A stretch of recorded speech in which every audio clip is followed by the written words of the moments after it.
Igbo mụrụ nze mụọ ọzọ, Igbo ndị ọma na-ege ntị, ụtụtụ ọma na ehihie ọma nọ, abalị ọma.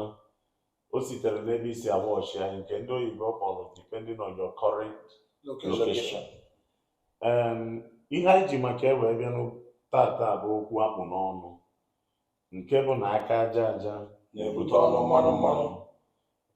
Maka ya bụ ozi ọma anyị na-agbasa maka ndị Igbo tụrụ ilu si n'afọ onye a na-agbala ekwe eburu ekwetụghị n'ọfịa. Anyị wee sị na anyị ga-abịa n'ama gbalụ ka anyị bịakwute nna anyị ukwu, nnukwu odogwu ọjọọ ụtọ ji wee dị ebube. Agụba na agụ ihe ọyị mmadụ na onye iro gụrụ na ọjọọ ụta ndị Idemmiri and ala Igbo niile asịhụ. Maka na ife na-emezi na ala Igbo taa na-agbazi anya mmiri. O nwere omenala ntọala eji wee mara ndị Igbo n'ịchụ ego nke bụ ịgba mbọ, nke bụ afọ afọ kọbọ kọbọ ị na-atụtụ ya maka na akwụkwọ nsọ si na ọ ga-agọzi akara aka anyị bunie anyị elu site n'ihe anyị na-eme gịnị anyị na-eme maọbụ ihe anyị na-arụ. Mana ụbọchị nke taa bụzi ndị Igbo na-emezi, ụfọdụ ndị Igbo na-emezi ọcha acha si bute, ọchara acha si bute, ebe ọbụla ego esi na-abata onye ọbụla bụ odogwu. Anyị wee sị mba na ife na-emebi na ahapụghị ya gbasara ozi ọma within next 5 years 10 years na-ewere ike nsị apịa na sirine masị afọ na tiju anyị eji wee tụchi iwu. Anyị wee sị ka anyị bịa nọnyere nna anyị ukwu ka ọ gwakene anyị etu o si wee bụrụ ihe ọ bụ taa, maka na agụọ 1 ewee gụọ 2 ka anyị were mmụkwa ma ghọta na enwere shortcut to success etu ndị oyibo si were gị ya n'isi from okorobịa wee bụrụ nna mmadụ. Igbo ndị ọma na-ege ntị, ka anyị nụkere ọnụ nna anyị ukwu site n'ịgwa anyị ka ọ gwa anyị afịa, gwa anyị onye ọ bụ, gwa anyị etu obi dị ya n'ije anyị bịara bifo anyị wee gabazie n'ihu. Nna anyị ukwu, anyị ekene gị, daalụ. Igwulube ndị Igbo. Ndewo. Afọ m bụ Chief Dr. Emmanuel Frank Ọkafọr, ọnwa Ojoto, Îgwulube Idemmiri, North&South. A masị ụnụ nnọọ n'ụbọchị tata.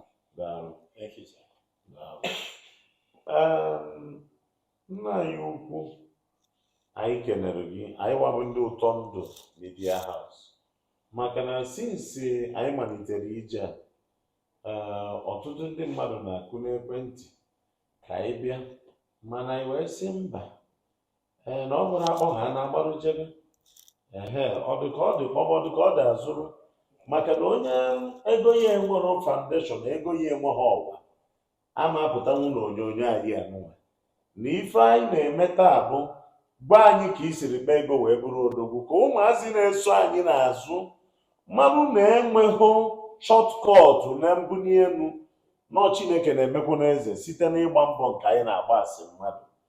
Anyị wee sị biko ka ịkọwara anyị na mbei etu isi wee malite ndụ gị, etu ihe gị na ije jeru n'elu ụwa iweru nọ n'ebe ị nọ taa. Maka na oge m na-abata ebe a echekwa nnọọ ka eje pụta mara nnọọ mbịa kiribe wee bata wee bụrụ na ebe anyị nọ kịta bụ na Ikoyi, Osborn Phase 1 Ikoyi.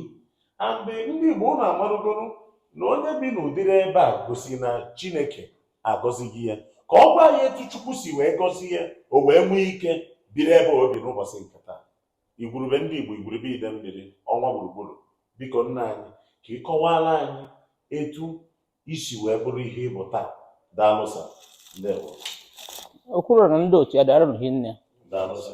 Nke izi na-achọ egwu na iji ụnụ dị mma, and topic ụnụ bụ ife na-agbasa n'ala Igbo mgbe ọbụla. O nwere ụzọ esi eje Ọnịcha ọ dị nso, o nwere ụzọ esi achụ ego n'ụzọ ọma dị mfe. So atụmatụ a unu ji jisie n'ike, because n'ala Igbo today ife nọ na-emebisizi. Ndị mmadụ pụta eche na ebe esi ebute ego ma ọ na ịchụta ego bụ n'ụzọ ọjọọ.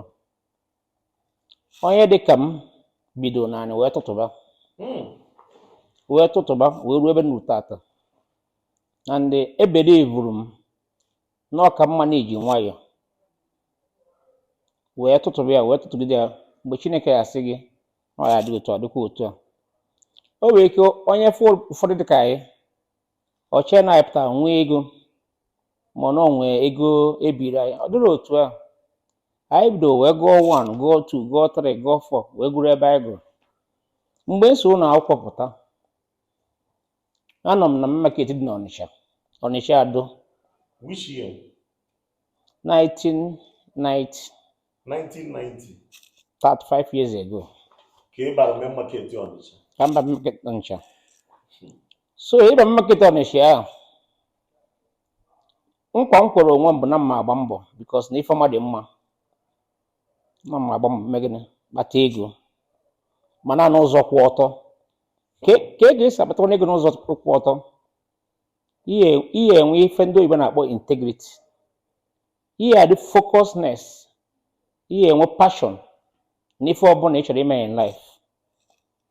Ka m kọọrọ na akụkọ mgbe m bidoro biznes ya, mma agba night bus bịa Lagos. Ka biznes dị ya? Ije Kotonu maka anọ na market mgbe a na-azụ babies. Babies, okay. So anyị na-eje ebute na Kotonu mgbe ahụ. Anyị agba night bus anyị na-agba bụrụkwa ka anyị nọdụ n'oche because na ịnọdụ n'oche ekwuo nnukwu ụgwọ na-anyị pụta n'ụdị attachment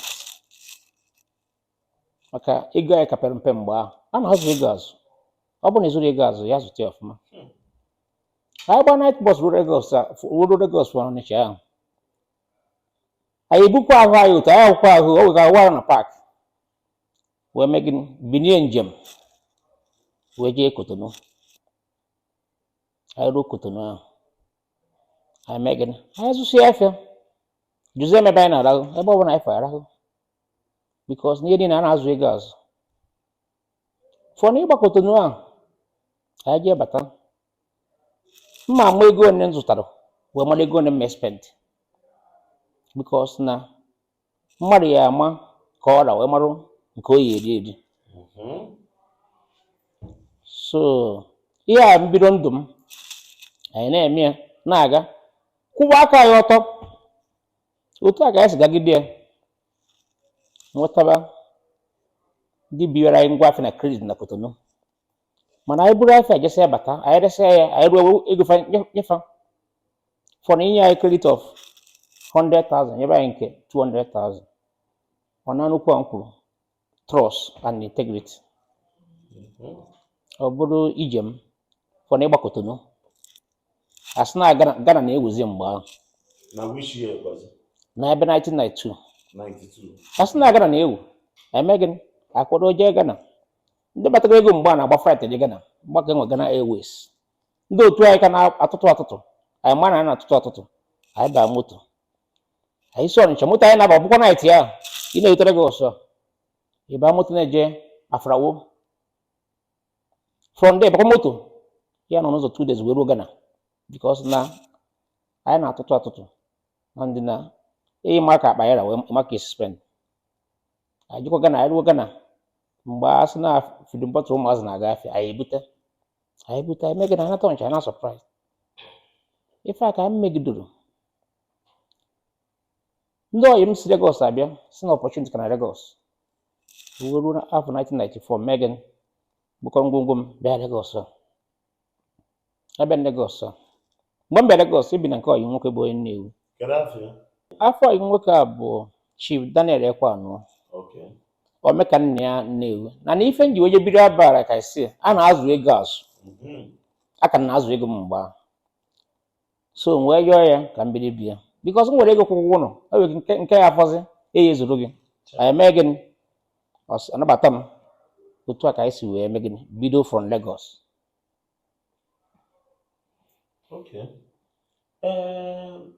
ahụ ị na-agba Kotonu maka ị na-ekwu anyị ị nwere ike ichetatụ afa mmadụ na-abụ ịtọ ma ndị dị ndụ ma ndị jekwuegoro ndị eluigwe maka ịma na ije ụwa bụ ndị na-eje ndị na-ana. Oge ahụ iso ọjọọ otu gbagote onwelu mmadụ na-abụ ịtọ ichetakwara gị na ha so were gbaa Kotonu ahụ oge ahụ ihe echeta m. O nwere ofu oyi nwoke bụ Elochukwu onye Adazi. Onye Adazi Elochukwu. na-echukwu eji enyi wee mmadụ ya. Enyi adazi ka eji mmadụ ya. Okay. Ọnwekwa onye ọzọ bụkwa Ekene, ịma na ife etego n'aka m. Yes. Ọnwekwa Ekene. Onye ebe? Ekene ama m onye ebe ọ bụ. Ndị a bụ ndị anyị meet na market bụ ọyị anyị mgbe ahụ. Okay. It's okay. Igbo ndị ọma na-ege ntị, ụnụ afụgo n'etu o si wee kụọ ya 91, 92, 93, 94. Okay, oge ibizi bed a na-ekwe anụ a. By then, you register go your first company. When go company name, even as of that 91, call Imagonu. Mgbe m gbagotara Lagos 1994 ka ndị sa the first company m. Kere afia? Afia bụ Franchise Ventures. Franchise Ventures. Not Nigeria Limited, Ventures, because na business name. Ndị na-aza Nigeria Limited mgbe a bụ ndị ji ego. Anyị ka na-ebido ndụ ebido. So I bido na Ventures. Maka ọ na-ebido n'obere ụwa wee na-aga. Yes. So onye nwoke abụda na-azụ redio. Redio ndị Hausa na-akpa n'aka, ọ nọfu redio ndị Hausa na-akpa n'aka mgbe ahụ. A na-akpọ walking talking. Ụmụ obere redio ahụ ndị Hausa na-akpa. Ọgba ama. Because ụmụ ndị Hausa bụ na fama bido mbọsọ ụtụ wee na-achọ ka amara ihe na-eme na Naịjirịa. Batara nke a kpara ya n'aka, abịa na-egu ya, fama bụ ndị mejọ kọsọma ya mgbe agụrụ ya na ugwu Hausa. Mgbe ọbụla bụ news abịa ya na ntị na-anụ ihe na-eme. So redio a ka anyị na-azụ mgbe ahụ. By ịnọrọ ndị a na-amụ otu anya maanị mfụ ka ha si eme. Ọ bụ na a na-eji ebute ya na Hong Kong. Mgbe anyị wee tụtụrụ ego anyị ji. Anyị na-afị ego anyị na paketi. Ụmụ dọrọ anyị na-efegharị kịta. Because mgbe a ọ dịghị izi ịkpata ya. Anyị na-afị ya na paketi akpa anyị na-eyi nika dị n'ime. Inwe zip iti nke a wee ichie traụza gị. Anyị wee bido jebe Hong Kong. Otu a ka anyị si wee bido ije obodo oyibo 1994. 1994. Ka ije the first obodo oyibo Hong Kong. Yes. Okay. Na-aga n'iru sa. Otu a ka anyị si wee jee na-ebute redio ahụ. N'ije niile a aka nkwụ ọtọ na ngwa anyị na ife a bụ na biznes. Ịgba ya si ọ bụrụ because na ụwa onye kwụba aka ya ọtọ ọ ya karịa ya mma, ọ ya adịkwuru ya mma. So anyị ruo Hong Kong ahụ, ọ na-ego njem megide anyị zụrụ. Mgbe a afịa dị izi because na onwere many people na-eje obodo oyibo mgbe ahụ. Ibi ma ndị ji ego egwu na-atụfa iji obodo oyibo. Mana ịma na ụwa anyị fụrụ, obi kwesịrị isi ike n'ife ọbụla ị na-eme. So dute na obi nsiri mgbe ike mgbe ahụ. Ọnwa ndị nnafa ji ego, fa na-ebu ego anyị nwane ji nwa ya eji na-abịa. Anyị ruo Hong Kong, anyị tụtụrụ na anyị nwere. Anyị pa n'ọtụ, anyị ṅụọ tii. Ndị ọzọ anyị iri ya bụ na mgbede because anyị na-emegide anyị na-azụ ego anyị azụ. Otu a ka anyị si wee mebe ya. Gbaba Hong Kong ahụ na-ebutere ji ya. Mgbe ahụ Naịjirịa ka dị mma karịa kịta. Mana kere ife batara anyị ji wee obi ji wee sie anyị ike bụ na anyị mana onye kwara aka ya ọtọ, onye ji eziokwu ya eme gịnị? Ya enwe mmeri. Anyị si otu a na-eme ya, ụbọchị a na-aga, Chineke a na-agọzi anyị. Dị ụtọ na Chukwu maka obi onye dị, Chineke na-ada akwara m ụzọ mgbe ọbụla. O mesịrị nwee onye ọcha onye mụ na ya na-azụ afịa, ọ na-ebi credit.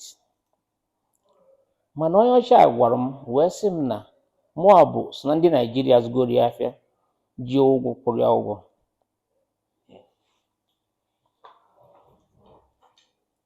So nzụsịa ya afịa ma ọ dị mma kwụ ma akwụ ya ụgwọ ahụ.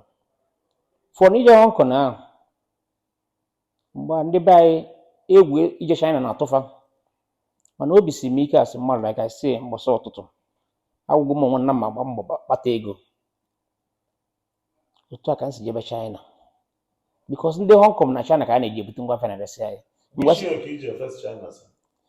m jere China ebe 96-97. Mgbe anyị ruo China, ndị China na-ege anya asị ka maka onye ka etegị na maka sfada afụ ndị ojii. anyhow wee jee China. And mgbe business bụ iwe ike before ijebe obodo oyibo ahụ mmadụ gwa anyị na fon na-agafe iruo icheke fon dị ma ibute ọ nwere ife anyị na-azụ iche so tamebe ọ na-aga na wee zụgodo afịa Chineke nọnyere m ife a na-aga ọfụma. Ọ bụrụ na ụkwụ ara akpọ nwoke ọnwekwa ụkwụ gbọ mkpasị mmadụ ma mgbe ị ebute ihe make profit ma mgbe ị ebute iruzu ego, mana nke kasị mkpa bụ na obi siri m ike na mma gbagodo mgba megị bụrụ nnukwu mmadụ nwee dị consistency nwee jide eziokwu onye mmadụ mekọrọ ife mgbe eziokwu so ife a na-aga wagagido. Cause of ịgba China ka m meet ndị China mụ na ha bidoro factory na Nigeria. Factory gịnị? We bidoro factory baby diaper. Okay, kedu afọ ya then? Angel commodity. Angel commodity. Angel diaper. After the diaper bụ Teddy baby. Teddy baby diaper. Which year? Ife a na-eme about 2002. 202. Okay. Teddy diaper. Teddy baby diaper. Teddy baby diaper. Yana ndị China. Mana na-ekwu before you continue enwere iwe sa. Oge ị na-isi Ọnịcha gbaa ma Ghana ma Hong Kong ma main market ma Lagos. O nwere ụkwụ kpọrọgo that time wutere so much ọ dịghị ka ụwa ga-abụgo ị ga-echeta nwu bifo anyị abanyekwa na ije gị na ndị China. Okwu kpọrọ n'ihi na ije nwoke bụ ị na-eje ọ na-akpọ gị ị na-ekini. Ọ mgbe anyị ezụsi afịa na China wee bata ọbụna afịa ebiri anyị na farụrụ ọfụma. Afịa a bụ redio iri ere wee fịa anyị ahụ mụ na ọyị nwoke zụrụ afịa so na ije bụ ị na-eje ụkwụ na-akpọ na-ekini. Ọyị nwoke daa na-ekwe anụ. Yes. Okay. So ọ nwere ije nwoke ejigide n'ụwa si na jigide ka ọ dị straight ọ ya enwere ụkwụ na-akpọ na mbini na ojije. So for ịrụ diaper ahụ mgbe anyị bidoro ịrụ diaper na Nigeria, the only company na-arụ diaper na Nigeria ebe a bụ company a na-akpọ Procter & Gamble. Procter & Gamble bụ na-arụ diaper na Nigeria. For the most popular company na-arụ diaper na Nigeria. Mgbe mụ na China bidoro ịrụ our Teddy baby diaper, I was in Kai for very challenge. So na Nigeria emenwe fa mgbe aka Obasanjo na-achị Nigeria ewejewe Obasanjo na maka diaper bụ afọ iwu mgbe ahụ Obasanjo na diaper dị na Nigeria dị ezuzu ezu because fact the threaten maka company mụ na ndị China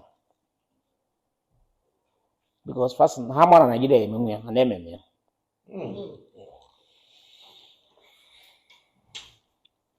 So for an diaper meet some Chinese people mana fa na-aba business fast na fa no go makam and na bi ne fa jobo na mo abo one of Nigeria fa na emeka ife ife ade mma and na otu na ngwa fa bụ ka o si wee dị the Chinese west na ka bido ịrụ iron rod eji arụ ụlọ. Agbara maka iron rod mana onye na-eme business you can take some risk. So west na ma aba iron rod mgbe m jụsịrị ese wee fụ na ndị na-arụ iron rod na Nigeria bụ sọ ndị India. So m na ndị China wee bido ngote anyị na Lekki na Ajia. Otu aka nsi gote anyị wee bido rụọ factory from scratch. How many plots? Ego maybe 50 plot of land. 50 plots. Which year? Year they maybe 2004.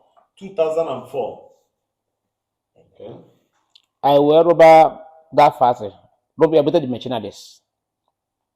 We making we do iron rod. Mana on a golf man no.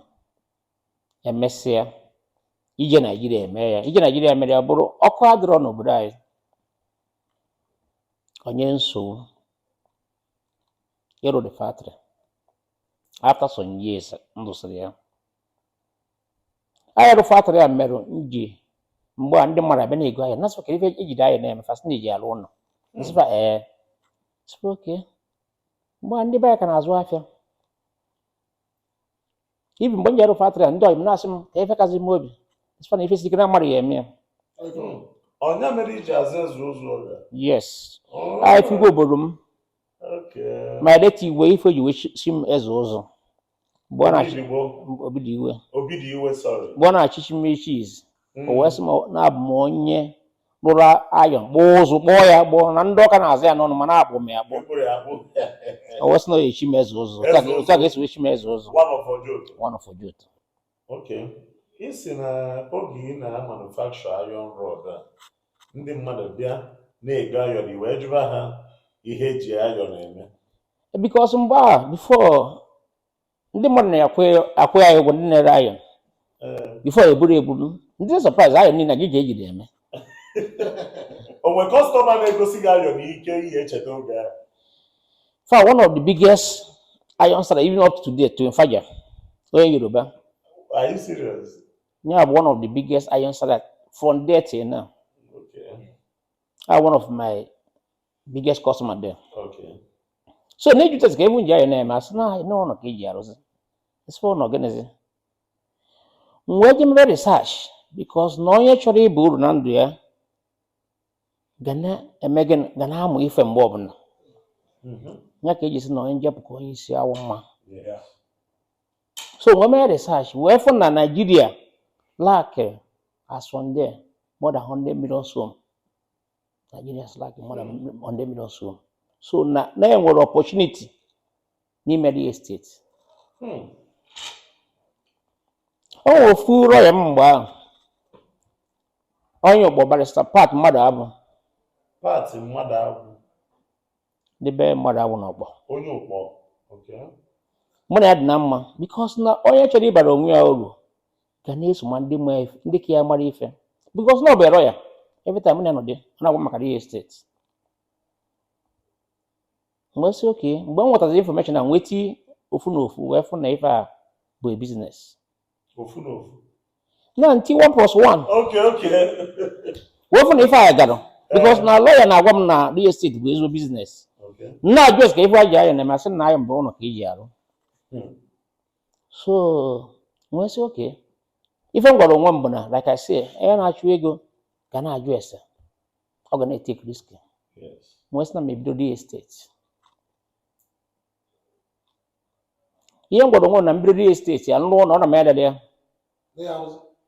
lent ya rent ya n'ụlọ ọnwa dịfa ya eme maka mgbe m chọrọ ibido ndị oyi m gasị m na mgbe ọ bụla ị na-eme nke a ịsọdọ nwere na ife sikere na mmadụ ya eme. Ha na-ezi Îgwulube na Crown Estate. Okay. The year 2021. 2021. 2001, sorry. 2001. Pat mmadụ abụọ bụ onye gotara anya. Mgbe ndị be anyị bido saịdị Lekki nke a ji ebi saịdị Ikoyi. Ndị be anyị bi Surulere, Ajawa Estate, Ikeja. So mgbe anyị bịa saịdị ma Ikoyi a ma Lekki ebe niile abụrụ ọfịa. Ị na-asị ndị be anyị bịa Lekki ọ na-asị gị na mmiri ya erikwa gị. Pat wee kpọrọ njebe Crown Estate m wee rugoro anị ya. Eguruzie m anị ya wee rụọ ụlọ na-abụ n'ime ya. Mgbe m na-arụ na ihe m gwadoro onwe m na gịnị ọ bụ na m arụrụ ya property m lent ya arụsịa m ụlọ before m rụsịa mmadụ abịagoro ya so ife anyị kwuru eziokwu ọ bụrụ ka m si wee baa real estate. Okay, but then ị na-alụkwa ayọn wee mee the first real estate investment. Yes. Okay, and the diaper company na run Koga. Yes. Wow. So each the 3 businesses. Yes. Okay. Ọ bụrụ ka m si wee baa real estate. Because now when you that real estate, who is there? Can I for you? Eji m afa franchise. That's my first company. Franchise Ventures. wee rụọ Ka ihe ya. 2001.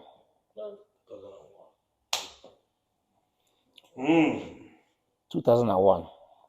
Okay. Ụlọ aka m because mgbe a ndị estate ndị mere estate ndị Yoruba arụsịnara m ụlọ wee lee ya otu a ka m si wee si na future dị na real estate ya wee mee gịnị rụzie gaba banye rụ real estate mesịa rụọ Marcopolo hotels and suites dị na Chevron Lekki Okay. Marcopolo. hotel and suites Okay. nke dị na Chevron Lekki. And mgbe m na-arụ ụlọ ọ nwee ihe kpatara m jiri rụọ ụlọ ahụ ebelieve na ihe bụ nwoke bụ ị na-agba mbọ gbasie mbọ ike nweta ego nri even before ego moto ị chọba ebe ị ga na-edebe isi. So mgbe m meziri ya o nyere m joy na m na-arụ ụlọ ebe ndị mmadụ na-ego na-ebi. So otu a ka m si wee rụbazi ụlọ wee gbakwa ndị ụmụnne m ndị ọyị m nọ n'akụ nke na ebe na ịzụ afịa na afịazi ahụ si abịa Bịa gbanụ. n'ọnwa ebe m fụrụ. So because na ama na ife anyị emere onwe anyị bụ igosi onwe anyị ka anyị esi wee kụta azụ. I nwere ike icheta the first 5 people or first 3 people ị kpọrọ si ya ngwa bịa nwanne m bịa na ụzọ gafere ebe a. Ụmụnne m gbọghị nne Okay. I nwere ike ịkpọsịrị anyị mana ọ bụrụ ihe mma akpọwa afa na kamera. Okay. Okay. Go ahead. So and adị m happy many of them today na-eme ọfụma na that business. Even up to today Nigeria kara aka accommodation and housing problem. So aka m na-eme business a wee ruo gịnị wee rukwa tata. Kedu afa company ijizi eme or the same Franchise.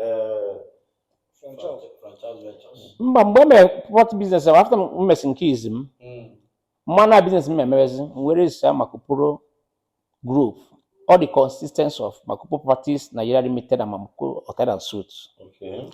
Ihe nji eme property today bụ Marcopolo Properties Nigeria Limited. Okay. Okay, Chief, biko anyị chọrọ ka ị gwa anyị ihe dịka since iji wee mere biznes unu arụ ele ihe dịka unu one ka ịrịgoro since then till now nwere ike iche na Lagos na island a Or na Nigeria? ma ọ na Nigeria. Ụlọ anyị rụrụ adịgo over 1,000 since I bido business ya. Over 1,000 buildings. Yes. Biko ka anyị ọma mere excuse. Îgwulube Îdemmi. Gbada anyị Îgwulube Îdemmi. ndewo nụ. Obi m anyị aṅụrị na nọnyere anyị na ntụziaka niile ka i siri bido na ihe niile na-ekwu mana ofu ihe ka ma aghaghị ịjụ achọrọ ka viewers nụ nwere ego na-esi na nna nwee nke bụ ọnatarachi biko ịgbara bọị mgbe anyị si n'ịnọ Ọnịcha ịgbara bọị enwesi nọ n'ụzọ ahịa babies na Ọnịcha fọrọ ndị gbaba Kotonu Kotonu Ghana Ghana bata Lagos ịgbara bọị ka ọ na-ịpụtara akwụkwọ mụọ afịa mpa ga-enye gị sọpọt ịba biznes. Ihe mere na agba mbọ ya pụta m akwụkwọ nne m bụ my hero because a nwaanyị na-agba mbọ. So o wee nye m ego and ego o nyere m mgbe ahụ bụ nnukwu bụrụ obere. I chetara ego n'ọnụ? Sịrị maka ego a obere ego mana nnukwu ego ka ọ bụ. Ọ nnukwu ego ka ọ bụ kịta. I chetara ego n'onye na so that 1990? Ihe nne m nye mgbe 100,000 naira.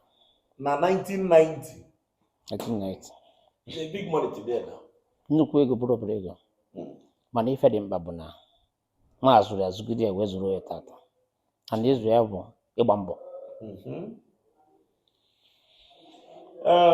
Igbo ndị ọma na-ege ntị unu akara ntị anyị mana nna anyị bụ since iji arụ ụlọ na ndụ gị onwenu onye challenges ị nwere na ụlọ ịrụrụ arụ?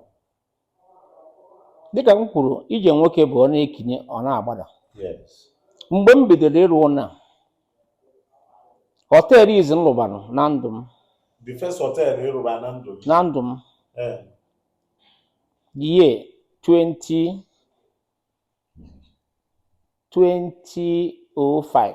2005.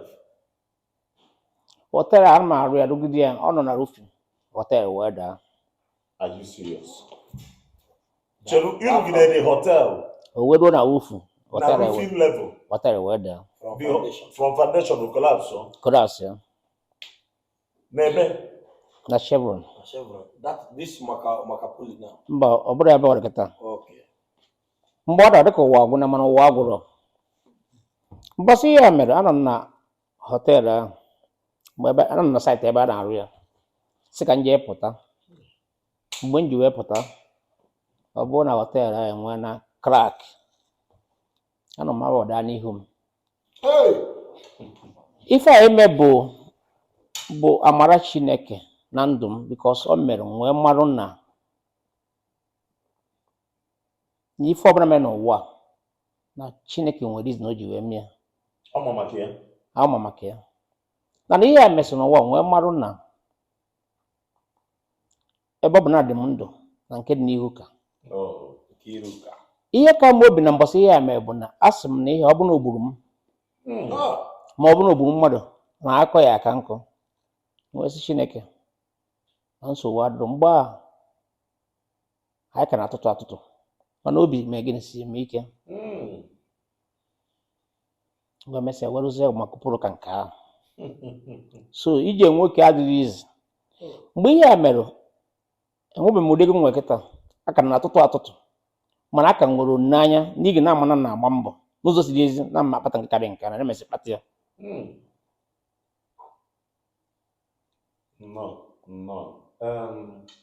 Igbo ndị ọma na-ege ntị unu anụghị ya that the first hotel o bidoro ịrụ na ndụ ya na 2005 kwụrụ ọtọ na roofing level collapse but o meghie ka ọ jụba Chineke chukwu ịnọzikwu ya Ma ọ jee gbawa afa. ma ọ bụ jee gbara afa Onye mere m ihe a. ma ọ bụ jee chụba aja Ikenga m. ma ọ bụ ya ọ sị na ikenga ya kwụghọzi ọtọ ma ọ bụ asị na ndị mmiri abịa mana maka ihi na o kwere na Chineke obi sie enyi ike na nke dị n'iru kachasị mma. Nna anyị ukwu Chukwu gọzie gị. Na-atụfughị oge ibidoro this real estate business ịma na ụbọchị etega aka icheteru the first customer gorogo na ihe echetezi abi. Mba chitazi m afọ go mụ na mana ama na the lawyer lele ụna bụ one of my good friend even up to today. Kedu afa the lawyer? Mrs. Philo Ese. Mrs. Philo Ese. Okay. Chairman okwukwukwa na onwe unu afụgo n'etu o si etu aka aja ya si wee rute ọnụ mmanụ. Kedu advice ị nwere inye ndị Igbo gbasara aka aja na-ebute ọnụ mmanụ gbasara program a anyị na-eme ọkachasị ndị youth anyị ma ụfọdụ ndị okenye kwa maka o nwere ụfọdụ ndị okenye na-emekwa ihe ka Jay-Z generation. Like I said, advice na ndị Igbo bụ na Igbo bụ ndị na-agba mbọ n'ụzọ ziri ezi. Ama m ihe bụzi ụdị ihe afọ n'ala Igbo kịta. Ama m ebe nke asị because na mgbe ochie bụ onye Igbo pụta ọ chọba ka esi ezụba afịa gbaba mbọ wee gbata ego mana kịta na ife aghaziri agha. Mana mgbe ndị na ụmụazị ka nna m na-agwa m okwu si na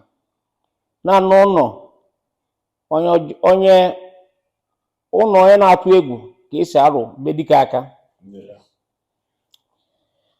n'ebe ụjọ ka ya nọrọ atụ be dike aja. Ife ọma ada akwụkwọ na ndụ a afụbeghị ife ọjọọ ada akwụkwọ na ndụ afụbeghị ebe ife ọjọọ kwụrụ ụgwọ. Ọ nwere na agwa ndị mmadụ wee sị out of mmadụ 100 na-ezu ori n'obodo ụnụ mmadụ one n'ime fa ka ị asị pụta isi na ya nwere ego. Out of mmadụ 10 na-eme kidnapper n'obodo ụnụ mmadụ one ka ya atọ si na ya nwere ego. Out of mmadụ 10 a na-eme ife ọjọọ mmadụ one ka ya atọ si na ya nwere ego ọnwụrọ because ego agwọtara n'ọgwụ na n'ọgwụ ego imetara n'ife ọjọọ na n'ife ọjọọ. So ihe na agwụ na ije mụ na okwu na bụ jisie na ike biko ife dị n'ala Igbo tata abụrụ ife a na-afụ bifọ ana ebe ọbụla o si ọ ya ana n'aha Jizọs. Igbo abụrụ ndị na-egbu ụmụnne fa. Igbo abụrụ ndị na-eme ife ọjọọ a na-afụ tata mana ife ọjọọ niile ebe ọbụla ụzọ ya ana bikos na ọbara uru. Ọ bụrụ na ọ bịa n'oji ụtụ tata ọ nwere onye ya sị na-eme kidnapa nwa nnukwu ụlọ ahụ ihe ajụ onwe ya eji eme kidnapa bikos na ndị a na-eme ife ọjọọ a na-ebikwa ndụ ọjọọ ha na-nkwa ka ọjọọ so nwa na-asọ onye ọbụla onye pụ onye kwụwa aka ọtọ ya ma na ife ọjọọ a da-akwụ ụgwọ. Nna ya ukwu nnọọ so ife ị na-akọwara anyị kịta bụ na o nwere ihe dịka na dibịa na-asị nwatakịrị bịa ka m bie ihe ike na ife dị etu ahụ adụrọ maọbụ ọgwụ ego maọbụ ime nke a ego abịa na rum maọbụ emerụ nke a so ife dị etu ahụ adụrọ ọ dị eme. Ajụ ya ajụ onwe bụ na dibịa na-asị ka ọ gwọrọ gị ọgwụ a kee ka ọ dị ọ gwagoro onwe ya ego a ọ na-asị ka o bute gị ya ihe na-eme bụ wee ka a na-egwu ndị mmadụ maka ọ bụrụ na ọnwụ sọstin ịfụ ndị dibịa ahụ adịfa mma abịa n'obodo m tata nwere onye dibịa ahụ dị mma ndị a na-agwụ nke ọjọọ ya so ife a bụ ihe a na-akpọ abrakata ihe a bụ ịghọrịsị ndị amara ife bikos onye ọbụla ama ife anyị eji ụdị ije ya na-eje bikos ihe niile a bụ like I say ife a dị very simple. Jụọ onwe gị ajụjụ n'obodo unu ọkwa ịba adọt jụọ onwe ajụ n'obodo unu kedu mmadụ one adịbịa ka ọ bụ ụmụ ya kpatara ego so ife niile a bụ people na-anwụ n'ignorance because na ha mara ife. Okay. Unu anụgo n'ihe na onye ọbụla na-asị gị bịa ka o mere gị nke a na ọ ka ọ narụ gị nke iji eji were na-alachagodo pịọm. Nna anyị ukwu, as the founder and the president of Marcopolo Group, also na Nigeria ka Marcopolo nọ n'ihe gbasara real estate ka ọ sọ na Lagos. Biznes anyị apụgo Nigeria, biznes anyị nọ na South Africa, ọ nọ na-emekwa alụ ele, ị na-arụkwa ụlọ na South na-ele, ọ nọ na UK, ọ nọ na America. Are you serious? Okay. High Chief Dr. Emmanuel Ọkafọr, ọnwa Ojoto, Îgwulube Idemmi, North and South. Anyị ka nọ na ụtọndụ-bụ-na-ndụ, aka aja aja na-ebute ọnụ mmanụ. Onye rụọ orie, work and shop. Maka na asị na ikwu ife na-atọ ụtọ, ikwu ife ọ na-atọ ka ya. Ya wee sị na mmadụ nwere ego, ọkọwara ka o siri nwee ego. Maka let us ga-abụrụzi iji ofu onye. So Îgwulube Idemmi, isi na real estate gị agago far and wide, both diaspora and Nigeria. Anyị wee na-asị kedu ihe ị nwere ịgwa because problem anyị nwere now the youth. In fact, from 40 years, 45 down is mostly the 80% of problem a nwere na be anyị. And ọnwa ahụ atinye aka na ndị dị ọkpara mana ọ ndị dị ọkpa ka na-akwa problem adịgo. The youth believe isigodi ya bịa sobe gị kịta na otu a ka isi emekwana wee mee otu a wee bido ọrụ real estate just attach bido na babies banye na diaper, si na diaper banye na ayọn, si na ayọn banye na real estate. O gosiri na anaghị ofu ebe eme gịnị ekele mmụọ. Now our youth believe ka ihe nwere ịgwafa na enwego ndị believe na ịsịfa enwekwere biznes dị otu anyị ga-eme ihe ga-asa gị ka nje jụọ ese na ọ ya agakwa mana ọgụ nwa lechara anya mebi were anya iji gbe ikpe na-asa agba mmiri na-asa fụ mmadụ n'ime so ọ dịkwa ka mebi asị onye abịa nọrọ ebe a lede nke anya na ọ ga-esi na ya bụrụ mmadụ bụ ọkwụsị ka nje jụọ ese. Kedu ihe nwere ịgwa maka ndị na-ajụ ese? Ndị youth have that mindset ka ajụ ese ọkwa onye chọrọ inyere aka. Dịka okwu ekwu mgbe abịa ọnwa efere ka ọgwụ na nghọta nke m ọgwụ bụ wayo. Mgbe anyị na-etonite n'ụmụazị anyị enwere dibịa n'ụlọ ka ihe ndị dibịa na-arụ dibịa bụ ndị chọrọ ikpere arụsị na-ekpere arụsị ọ bụrụ chifa. Dibịa bụ ndị na-eme ma ọgwụ Igbo afọ ha bụ fe na-enye ndị n'ụdị omenala ya.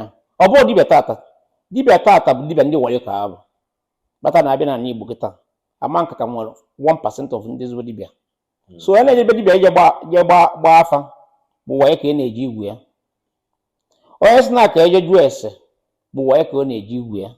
Ife o ji bụrụ wayo bụ na ndị dibịa bụ gị weta ego anara gị ego gị. Ọ bụrụ mgbe anyị apụta enwezi ezigbo dibịa. Mụa bụ Christian, ebelieve na Christian faith.